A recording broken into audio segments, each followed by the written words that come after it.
"Where's your wife?" That's how my brother opened the call. I glanced at the wall clock. 8:42 p.m. "She's on a business trip," I said. "New York, until Sunday." Silence.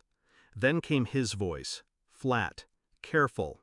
"She's at my hotel, Adam, in Hawaii, room 509.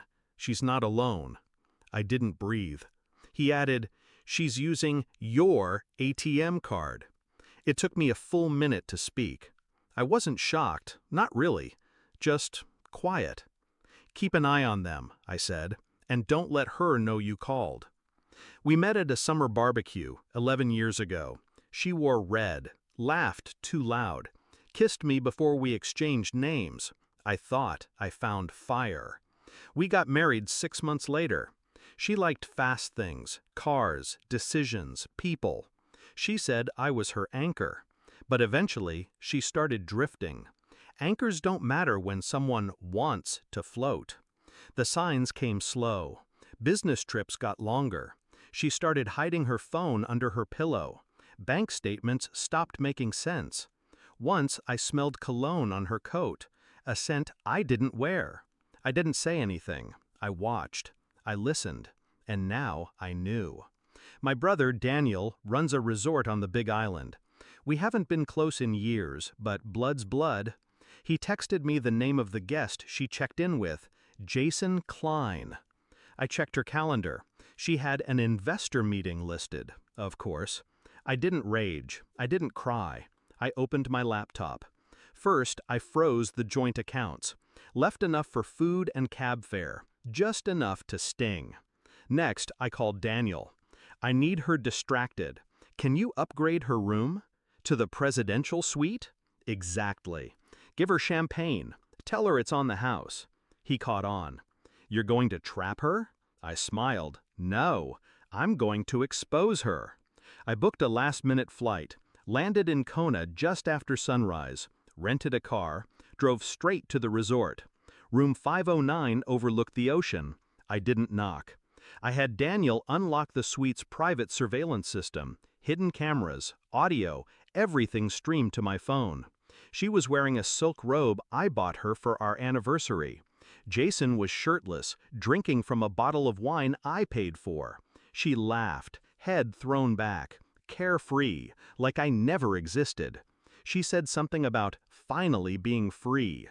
I watched from the hotel's bar, quiet, cold.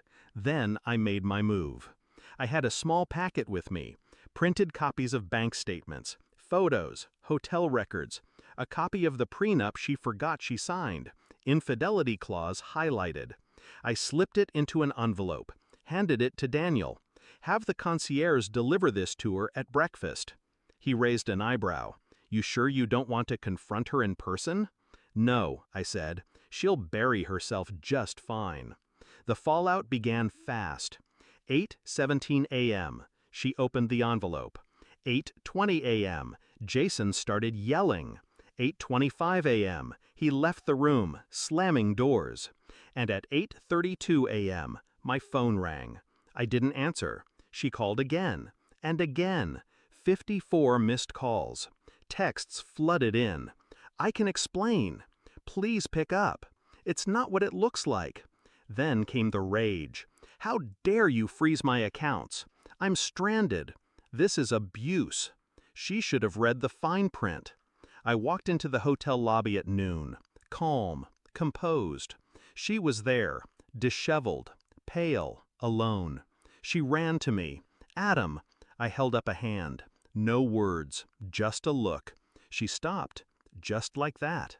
I walked past her, sat at the outdoor cafe. She followed. "I made a mistake," she whispered. "He meant nothing." I nodded slowly. "You know what's funny?" I said. "You were always worried I'd leave you for someone else. But I stayed, even when you didn't." Tears welled. Real or not, didn't matter anymore. "You ruined everything," she whispered. "No," I said. "I ended it. There's a difference." I stood. "Checkout is at 11 tomorrow. Try not to steal the towels." Back home, I filed the divorce. With the prenup violation, she gets nothing. No house, no spousal support, just her own mess. The lawyer said, "She'll fight this." I smiled. Let her. I already won. Now I sleep soundly, alone but at peace. The air feels lighter. I didn't yell, I didn't beg, I just let the truth do the talking. She chose a beach fling over a life we built. She tried to lie, to take, to run. But I had one thing she didn't: control. She hasn't called since the court ruling.